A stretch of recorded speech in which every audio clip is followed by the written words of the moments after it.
Free है तो आप अपनी तस्वीर की जो है वो काफी ले जाएंगे। ठीक है, आवाज आएगा गाना या कोई खास गाना या भारत से तो आवाज भारत बुझ हो गया फिर नहीं होती। तो देखिए बेटा,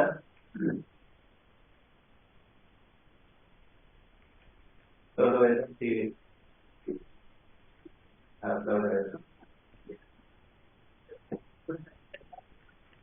तो देखिए बेटा, हमने कल डिस्कस किया था इस जो है वो डीसी जनरेटर के बारे में कि डीसी जनरेटर क्या होता है या डीसी जनरेटर किस तरह से जो होता है वो डीसी प्रोड्यूस करता है बेटा। आज हम डिस्कस करते हैं बेटा मोटर के बारे में। आपको पता है बेटा कि नेचर के अंदर साइमेट्री होती है। तो अगर कहीं पे भी जनरेटर बनता है जो मैकेनिकल एनर्जी की वजह से इलेक्ट्रिकल एनर्जी देगा, तो कोई ऐसा डिवाइस भी बन सकता है जो इलेक्ट्रिकल एनर्जी की वजह से मैकेनिकल एनर्जी दे। तो जनरेटर और मोटर दोनों एक दूसरे के रिवर्स प्रोसेसेस है। जो जनरेटर होता है उसको एज अ मोटर इस्तेमाल कर सकते हो, जो मोटर होता है उसको एज अ जनरेटर इस्तेमाल किया जा सकता है। आप जहाँ कहीं पे भी जो भी बैठा होगा वहां पे फैन चल रहा होगा। फैन जो है ये एक मोटर है। इसके अंदर दो वायरें लगी होती हैं, हम करंट देते हैं और उस करंट से वो रोटेट करना शुरू हो जाता है। तो ये इलेक्ट्रिकल एनर्जी को मैकेनिकल एनर्जी में कन्वर्ट कर रहा है। लेकिन जनरेटर जो होता है उसको हम मैकेनिकल एनर्जी देते हैं जो किसमें कन्वर्ट करता है, इलेक्ट्रिकल एनर्जी के अंदर कन्वर्ट करता है। आवाज अच्छी बात मुझे। अब देखिए बेटा, ये जनरेटर काम किस तरह से करता है बेटा। ये जो जनरेटर होता है वो क्या होता है या किस तरह से काम करता है। ठीक है, देखिए बेटा, ये जो जनरेटर होता है ये आपके पास जो है वो डीसी जनरेटर है। ओके, ये इसकी बेटा वही मैकेनिज्म होता है बेटा इस तरह से। ये हमारे पास है बेटा डीसी जो होता है बेटा, ये होता है हमारे पास डीसी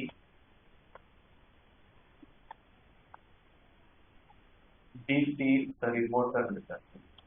ये होता है बेटा डीसी मोटर दिया हुआ है। और ये जो डीसी मोटर होता है बेटा ये क्या करता है, ये कन्वर्ट करता है बेटा, ये इलेक्ट्रिकल एनर्जी को,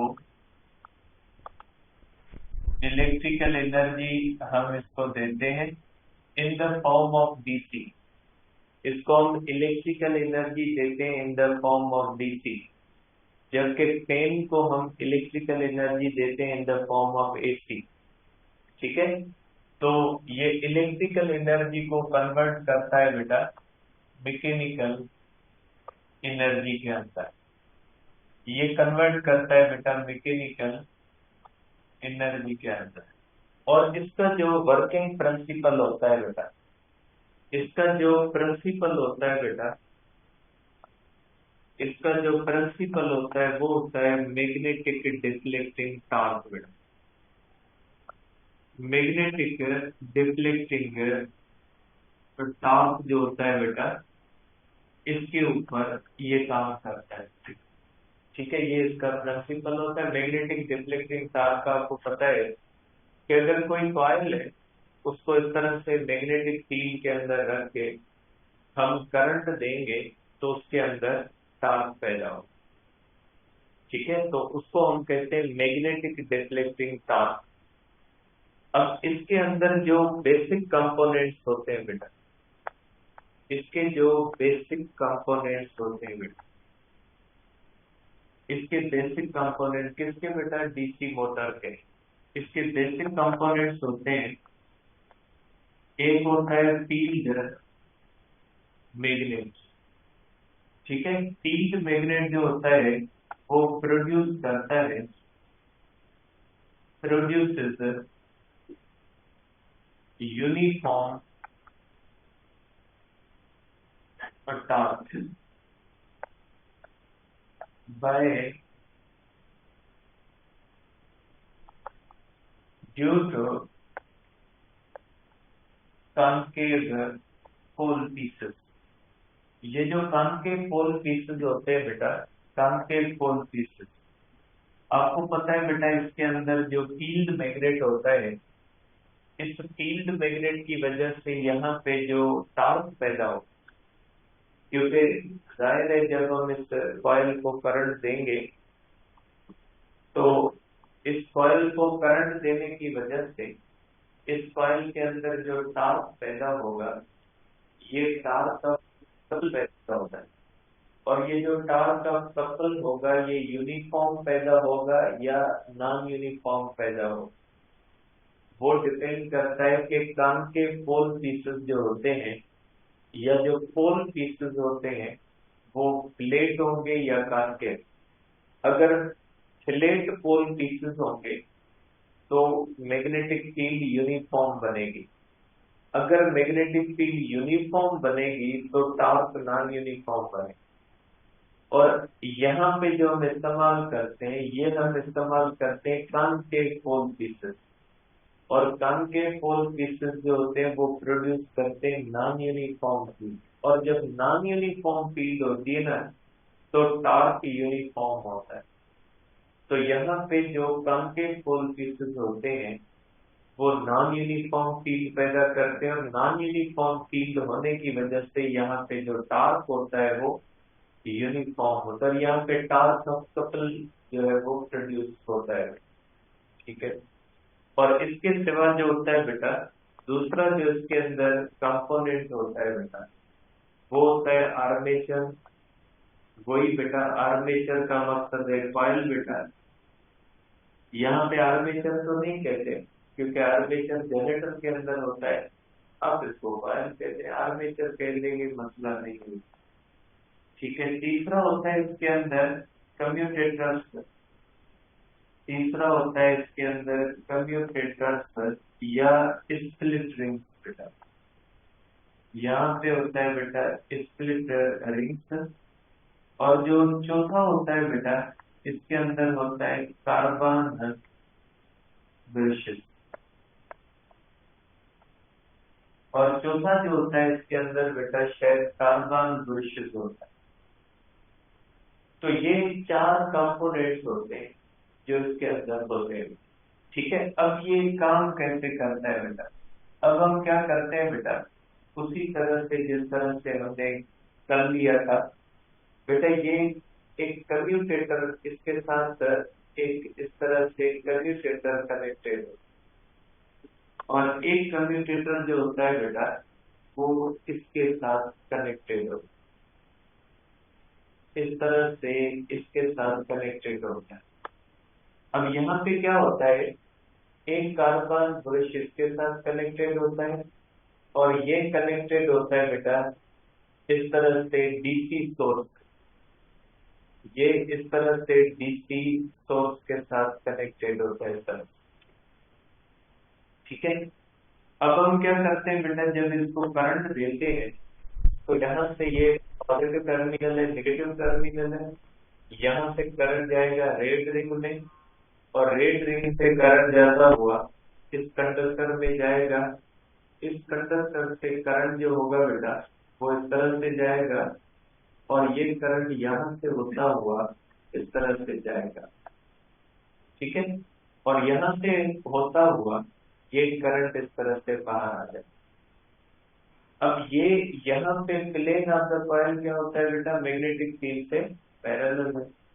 अब ये जो करंट के अंदर फ्लो कर रहा है, ये करंट मैग्नेटिक फील्ड से परपेंडिकुलर होगा, ये करंट मैग्नेटिक फील्ड से पैरेलल होगा, और यहाँ पे करंट मैग्नेटिक फील्ड से क्या होगा बेटा, परपेंडिकुलर, और ये करंट जो होगा मैग्नेटिक फील्ड से क्या होगा बेटा, एंटी पैरेलल होगा। तो ये जो साइड होती है बेटा, इसमें आप देख सकते हैं करंट इस तरह से, आप राइट हैंड रूल लगाओगे बेटा, करंट का डायरेक्शन ये है, मैग्नेटिक फील्ड का डायरेक्शन ये है, तो इसके ऊपर जो साइड पे जो फोर्स लगेगी बेटा, वो अंदर की तरफ फोर्स लगेगी। और ये जो ब्लू साइड है बेटा, इसमें करंट का डायरेक्शन डाउनवर्ड है, तो इसमें जो फोर्स लगेगी ये किस तरफ लगेगी बेटा, बाहर की तरफ लगेगी। तो जब आप किसी भी रेक्टेंगुलर कॉइल को करंट दोगे, तो एक साइड पे फोर्स अंदर की तरफ लगेगी और दूसरी साइड पे फोर्स क्या लगेगी, बाहर की तरफ लगेगी। और ये इस तरह से इसमें टॉर्क का कपल पैदा होगा। तो आपको पता है जब दो इक्वल बट अपोजिट फोर्सेस, ये इक्वल फोर्सेस हो, क्योंकि कंडक्टर के ऊपर जो फोर्स लगेगी उसका फार्मूला होगा BIL sin थीटा। अब आप देख सकते हैं दोनों की कंडक्टर की लेंथ सेम, दोनों कंडक्टर्स में करंट भी सेम, और दोनों के मैग्नेटिक फील्ड भी सेम, और दोनों कंडक्टर की जो साइन थीटा है वो कितनी होती है बेटा, 90 डिग्री होती है।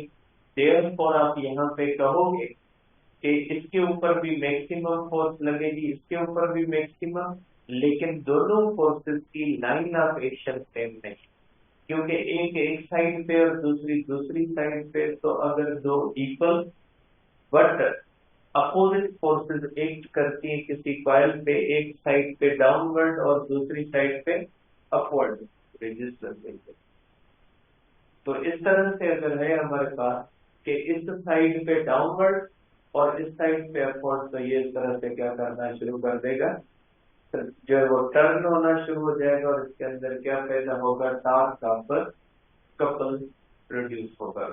ठीक है, तो ये इस तरह से आप कह सकते हैं कि इसके अंदर टॉर्क पैदा होगा, और ये जो टॉर्क पैदा होता है इसका फार्मूला आप इस्तेमाल करोगे BIAN cos अल्फा।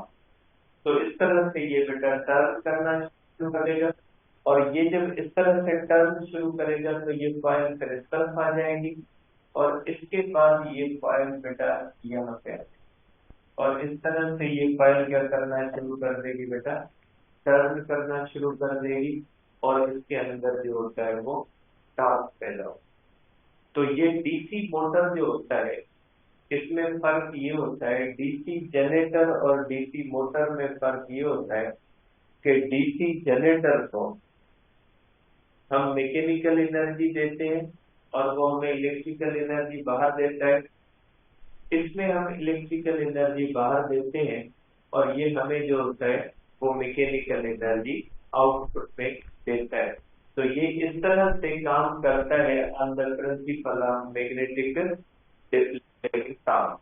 और इसके अंदर टार्क को यूनिफॉर्म करने के लिए एक तरीका ये इस्तेमाल किया जाता है, दूसरा तरीका भी इस्तेमाल किया जाता है। टार्क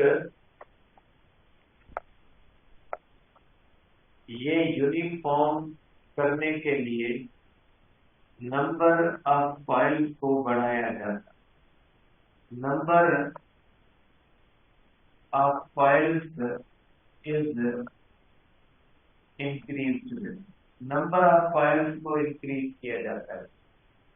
जिस तरह से डीसी जनरेटर के अंदर नंबर ऑफ कॉइल्स को इंक्रीज करके डीसी को स्मूथ किया जाता है, इसी तरह से इसके अंदर नंबर ऑफ कॉइल्स को बढ़ा के ईएमएफ को इसके अंदर जो टॉर्क होता है उसको स्मूथ किया जाता है। अब इसके बाद हमारा जो बेटा इस चैप्टर का आखिरी टॉपिक है, जिसके अंदर हम पढ़ेंगे ट्रांसफार्मर।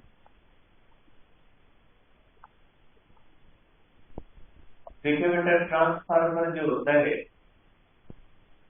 ये एक ऐसा डिवाइस होता है जो ईएमएफ को बढ़ाने के लिए या कम करने के लिए इस्तेमाल किया जाता है। जैसे रेजिस्टर होता है बेटा, करंट को बढ़ाने के लिए या करंट को कम करने के लिए इस्तेमाल किया जाता है। जैसे कैपेसिटर होता है, ये चार्ज को या एनर्जी को स्टोर करने के लिए इस्तेमाल किया जाता है। इसी तरह से जो ट्रांसफार्मर होता है वो ईएमएफ को इंक्रीज करने के लिए या ईएमएफ को डिक्रीज करने के लिए इस्तेमाल किया जाता है। तो आप कहोगे कि ये जो होता है इज यूज्ड, आप कह सकते हैं बेटा कि ये जो होता है बेटा is used to increase or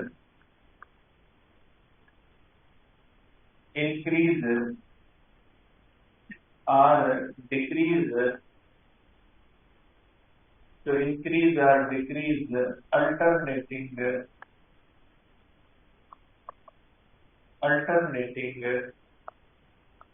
EMF।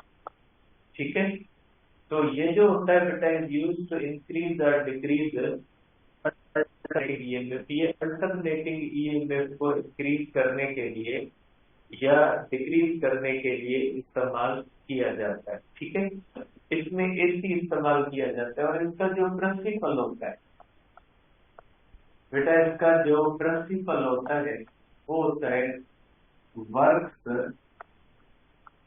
On principle of mutual induction. ये म्यूचुअल इंडक्शन के प्रिंसिपल पे काम करता है, works on the principle of mutual induction. अब इसकी कंस्ट्रक्शन क्या होती है बेटा, इसको हम बनाते कैसे? इसके अंदर बेटा इस तरह से इसकी कंस्ट्रक्शन होती है। इसके लिए बेटा हम इस तरह से बेटा हम एक फ्रेम लेते हैं। एक फ्रेम होता है बेटा इस तरह से एक फ्रेम होता है बेटा, ये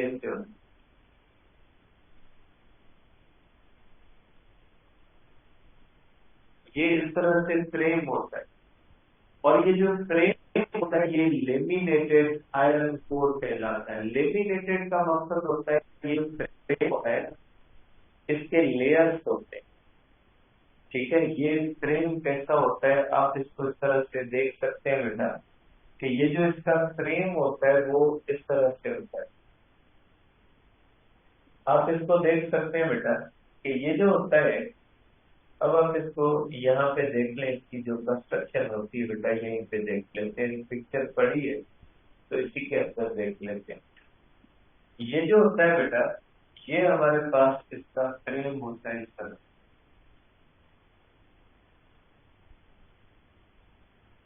ये बेटा आपको नजर आ रही है, ये स्ट्रिप्स होती है, ये आयरन की स्ट्रिप्स होती है और ये बहुत ही पतली स्ट्रिप्स होती है, इनकी थिकनेस कोई खास नहीं होती। ये सॉफ्ट आयरन की होती है। सॉफ्ट आयरन क्या होता है, परमेला होता है।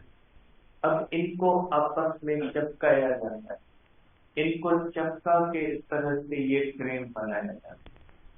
अब आप सोचोगे कि इन स्ट्रिप्स को आपस में चिपका के फ्रेम बनाया जाता है तो बेहतर था एक ही मटेरियल का इतना थिक बना लेते।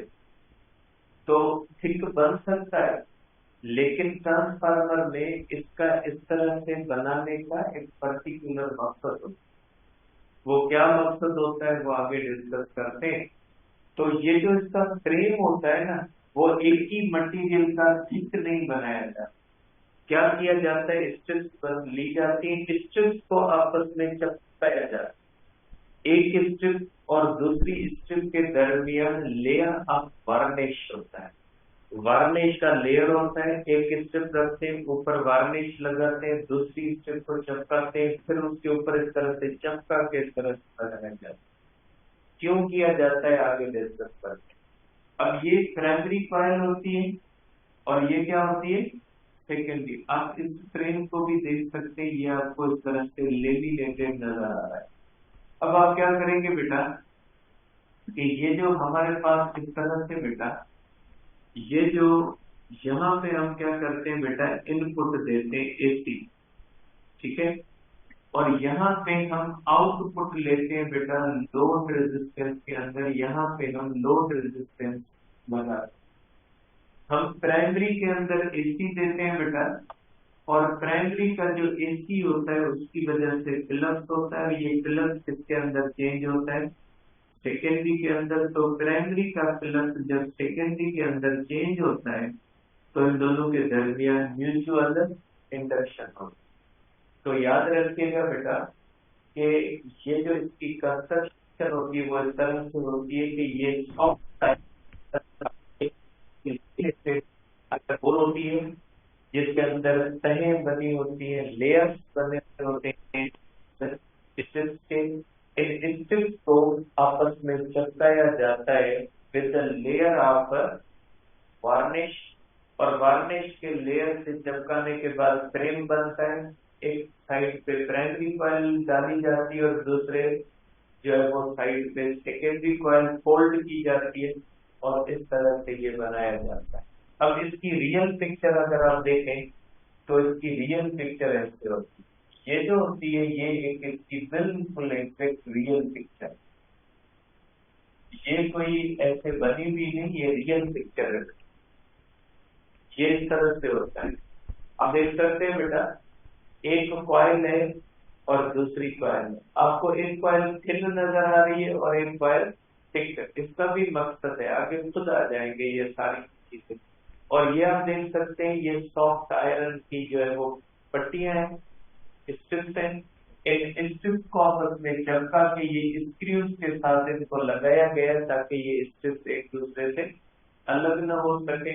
ये स्क्रूज लगे हुए, और ये जो होता है ये आप देख सकते हैं इसके अंदर आपको लेयर नजर आ रहे हैं। इसको कहा जाता है लेमिनेटेड आयरन कोर, और इसके ऊपर प्राइमरी और सेकेंडरी जो है वो इस तरह से कॉइल्स बनाई जाती है। अब यहाँ पे अगर आप कहें आप इसको बना लें प्राइमरी, तो इसको यहाँ पे आप एसी देते हो यहाँ पे, और यहाँ पे इसको आप बना लें सेकेंडरी जिसके अंदर आप लोड देते हो लोड। यही होता है हमारे पास जो रेफ्रिजरेटर वगैरह के ऊपर स्टेबलाइजर लगा होता है, उसके अंदर ये बड़ा एक लगा होता है इतना, यहाँ से आप करंट देते हो, सेकेंडरी के अंदर रेफ्रिजरेटर वगैरह जो होते हैं आप इसको कनेक्ट करते हैं। ठीक है, तो ये जो होता है ये इसकी रियल पिक्चर है कि एक प्राइमरी कॉइल होती है और इसके अंदर एक सेकेंडरी कॉइल। अब म्यूचुअल इंडक्शन में आपने पढ़ा है कि जब आप प्राइमरी के अंदर करंट देते हो, प्राइमरी का करंट बढ़ता है तो सेकेंडरी की ईएमएफ उसको क्या करने की कोशिश करती है, कम करने की। जब प्राइमरी के अंदर करंट कम होगा तो सेकेंडरी की ईएमएफ इसको क्या करेगी, कम करने की कोशिश करेगी। तो यहाँ पे बैक ईएमएफ बनती है। तो ईएमएफ जो प्राइमरी के अंदर होती है वो बराबर होती है एन प्राइमरी डेल्टा फाइव अपन डेल्टा टी, और जो ईएमएफ सेकेंडरी के अंदर होती है वो होती है एन सेकेंडरी डेल्टा फाइव अपन डेल्टा टी। तो EMF in primary upon EMF in secondary करोगे तो जवाब आएगा सेकेंडरी। मतलब ये हुआ कि ईएमएफ जो होती है वो डायरेक्टली प्रोपोर्शनल होती है नंबर ऑफ टर्न्स। ठीक है, तो आप कहोगे कि ये जो इसमें होता है इसको आप ईएमएफ को कम करते हो या ज्यादा करते हो, तो इसके अंदर बेसिक रूल कौन सा इस्तेमाल करते हो, नंबर ऑफ टर्न्स को इंक्रीज करने का या डिक्रीज करने का। तो आप कहोगे कि ट्रांसफार्मर के अंदर जो ईएमएफ बढ़ाई जाती है या ईएमएफ को कम किया जाता है, उसके लिए जो रूल इस्तेमाल किया जाता है वो कौन सा किया जाता है, नंबर ऑफ टर्न्स को इंक्रीज करना या नंबर ऑफ टर्न्स को डिक्रीज करना। नंबर ऑफ टर्न्स को इंक्रीज करके या नंबर ऑफ टर्न्स को डिक्रीज करके आप यहाँ पे जो है वो ईएमएफ को बढ़ा भी सकते हो, ईएमएफ को कम भी कर सकते हो। ठीक है, तो ये बेसिक रूल होता है। इसकी बुनियाद पे आप इसके दो टाइप्स बना सकते हैं बेटा। इसकी बुनियाद पे आप इसके दो टाइप्स बना सकते हैं बेटा। Types of transformer. ठीक है बेटा, टाइप्स ऑफ ट्रांसफार्मर दो होते हैं बेटा, इस तरह से आप बनाते हैं बेटा, इसके दो टाइप्स आप बनाते हैं ट्रांसफार्मर। सपोज करें बेटा ये इस तरह से आप बनाते, ये आपके पास इस तरह से बेटा, ठीक है। एक ऐसा होता है जिसमें प्राइमरी के टर्म्स कम है और सेकेंडरी के अंदर टर्म्स क्या है बेटा, ज्यादा है। तो पहले हम इसको देख लें बेटा, हमारे पास ये जो ट्रांसफार्मर है इसके अंदर number of turns in primary less than number of turns in secondary. तो रूल क्या कहता है, रूल कहता है कि EMF is directly proportional to the number of turns. तो अगर इसमें नंबर ऑफ टर्न्स ज्यादा है, ईएमएफ सेकेंडरी के अंदर ज्यादा होगी, किसके, प्राइमरी के अंदर, प्राइमरी के मुकाबले सेकेंडरी में ईएमएफ ज्यादा होगी। सपोज करें हम इनपुट यहां से देते हैं बेटा, प्राइमरी को हम देते हैं 110 वोल्ट। सपोज करें प्राइमरी को हम कितना देते हैं बेटा, 110 वोल्ट देते हैं। जैसे लाइट डिम होती है, आपने प्राइमरी को 110 वोल्ट दिया, ये आपको आउटपुट में कितना दे देगा, 220 वोल्ट। लाइट डिम होती है उसको फुल कर देता है, आप इनपुट के अंदर 110 वोल्ट देते हो तो आउटपुट में क्या करके देता है, 220 वोल्ट करके देता है। तो वो ट्रांसफार्मर होता है जिसके प्राइमरी के अंदर नंबर ऑफ टर्न्स कम होते हैं, सेकेंडरी में क्या होते हैं, ज्यादा। तो आप कहोगे कि जिसके नंबर ऑफ टर्न्स प्राइमरी में कम है और सेकेंडरी में अगर ज्यादा है, तो प्राइमरी के अंदर जो होगी वो ईएमएफ जो होगी वो कम होगी और सेकेंडरी के अंदर ईएमएफ क्या होगी, ज्यादा। अब यहाँ पे आपको पता है 110 का मकसद है 110 जूल पर कूलम, और इसका मकसद होता है 220 जूल पर कूलम, ठीक है। कि प्राइमरी के अंदर आपने जो इनपुट दिया उसमें हर कूलम को आपने 110 जूल दी, और आउटपुट में आपको जो आउटपुट में मिला वो 220 वोल्ट था। इसका मतलब है हर कूलम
वन कूलम, और उसके अंदर कितनी एनर्जी होती है, 110।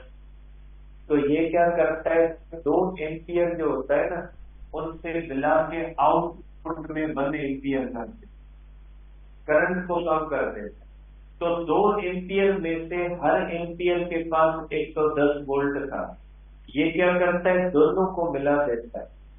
तो पोटेंशियल क्या हो जाता है, 220, और करंट क्या हो जाता है, कम हो। तो ये करंट को कम करके ईएमएफ को बढ़ा देता है। जैसे फॉर एग्जांपल 2 बच्चे हो, दोनों के पास 10-10 पेन हो, हम दोनों से 10-10 पेन लेके एक स्टूडेंट को दे दे तो उसके पास कौन सी हो जाएंगी, 20 हो जाएंगी। इसी तरह से जो इनपुट के अंदर करंट आ रहा था, हर एम्पियर के पास 110 जूल थी, इसने क्या किया, 2 एम्पियर से एनर्जी लेके आउटपुट में 1 एम्पियर बना दिया, जिसकी एनर्जी कौन सी हो गई, 220 जूल। तो ये क्या करता है कि जो करंट होता है वो current in secondary less than current in primary होता है। तो जो करंट के अंदर डिक्रीज होती है वो किसके अंदर इंक्रीज आ जाती है, ईएमएफ के अंदर। ये कंबाइन करता है, ठीक है। और ऐसे ट्रांसफार्मर को हम कहते हैं स्टेप अप ट्रांसफार्मर, ठीक है। और ये जो होता है ये कौन सा होता है बेटा, ये होता है इसके अंदर number of turns in primary greater than number of turns in second. तो EMF in primary greater than EMF in second. तो करंट इन प्राइमरी जो होगा वो क्या हो जाएगा, less than current in second. Suppose करें यहाँ पे 220 वोल्ट है। 220 वोल्ट का मकसद है 220 जूल पर कूलम। और यहाँ पे आप कह लें कि ये 1 एम्पियर, 1 एम्पियर के पास क्या है, 220 वोल्ट। अब यहाँ पे ये आउटपुट में कौन सा होता है, 110 वोल्ट होता है, 110 जूल पर कूलम। तो यहाँ पे करंट 2 एम्पियर होता है। अगर 220 वोल्ट आउटपुट में 110 होगा तो ये टूट के 2 बना देगा और करंट क्या हो जाएगा, यहाँ पे बढ़ जाएगा। तो ऐसे ट्रांसफार्मर को हम कहते हैं स्टेप डाउन ट्रांसफार्मर कहते हैं। तो ये जो ट्रांसफार्मर होता है ये नंबर ऑफ टर्न्स को कम करके या बढ़ा के ईएमएफ को क्या कर देता है, कम करता है या बढ़ा देता है, ठीक है। अब इसकी होती है बेटा हमारे पास इफिशिएंसी ऑफ ट्रांसफार्मर। इफिशिएंसी होती है बेटा is equal to output upon input. और यहाँ पे बेटा ट्रांसफार्मर है, इसके अंदर जो होता है वो पावर होता है, power out upon power in. क्योंकि आप प्राइमरी के अंदर ईएमएफ भी देते हो, प्राइमरी को करंट भी देते हो, और ईएमएफ और करंट की प्रोडक्ट क्या होती है, पावर होता है। इसलिए हम ट्रांसफार्मर में पावर देते हैं, पावर लेते हैं। तो पावर आउट होता है सेकेंडरी के अंदर और पावर इन होता है प्राइमरी के अंदर। तो आप इसको कह सकते हैं कि इफिशिएंसी जो होती है ये इस तरह से आप लिख सकते, ठीक है। और for ideal transformer, for ideal transformer, ठीक है, आइडियल ट्रांसफार्मर के लिए एफिशिएंसी जो होती है वो 100% होती है और वो 1 के बराबर होती है। एफिशिएंसी जो होती है वो 100% होती है, वो 1 के बराबर होती है। तो आप कर सकते हैं बेटा 1 is equal to ES IS EP IP। आप कर सकते हैं EP IP is equal to ES IS means power in is equal to क्या होगा, पावर। ये आइडियल के लिए होता है, वैसे रियल नहीं होता। और इसी से अगर आप फार्मूला बनाओगे तो EMF in primary, EMF in secondary, current in secondary, current in primary. अगर आप मल्टीप्लिकेशन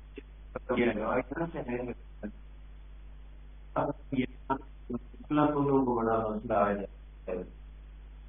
तो मैं जवाब दे रहा, ठीक है। सुन लें कि सोच तो आपकी नहीं जाएगी इतनी, लेकिन जो हमारे अफलातून है उनकी अपनी सोच नहीं जाएगी। फिर मैं बताता हूँ, फिर वो सोचते हैं। तो अफलातूनों को बता रहा हूँ, अफलातूनों को जवाब देना कि उनको ओहम्स लॉ के अंदर मसला नजर आए कि ओहम्स लॉ जो है वो कहता है कि V is directly proportional to the I, और मैंने यहाँ पे लिखा है कि EMF is inversely proportional to the current. तो बेटा ओहम्स लॉ जो होता है वो एक कंडक्टर के लिए इस्तेमाल होता है, इंडक्शन के लिए इस्तेमाल नहीं होता, ठीक है। वो कहते हैं कंडक्टर के अंदर कोई करंट देते तो उस कंडक्टर के अंदर अगर आप पोटेंशियल बढ़ाओगे तो उसी कंडक्टर के अंदर क्या हो जाएगा, करंट बढ़ेगा। लेकिन यहाँ पे इस रिलेशन का मकसद ये करना ही नहीं होता कि किसी कंडक्टर के अंदर आप ईएमएफ बढ़ाओगे तो उसमें करंट कम होगा। ये कोई कंडक्टर की बात नहीं की जा रही, यहाँ पे हम किसकी बात कर रहे हैं, कॉइल्स की। तो यहाँ पे इसका मतलब ये है कि जैसे मैंने आपको कहा ना कि जिसमें ईएमएफ बढ़ेगी उसमें करंट क्या होगा, कम हो जाएगा। तो ये रिलेशन आपको बताता है कि अगर जैसे स्टेप अप ट्रांसफार्मर उसके अंदर अगर प्राइमरी में कम है तो उसमें करंट क्या होगा, ज्यादा। अगर स्टेप डाउन ट्रांसफार्मर है तो उसके प्राइमरी के अंदर क्या हो जाएगा, सॉरी स्टेप जब अप होता है उसकी प्राइमरी में कम होती है और सेकेंडरी में क्या होती है, ज्यादा। तो प्राइमरी में अगर कम ईएमएफ होगी तो उसमें करंट क्या होगा, ज्यादा।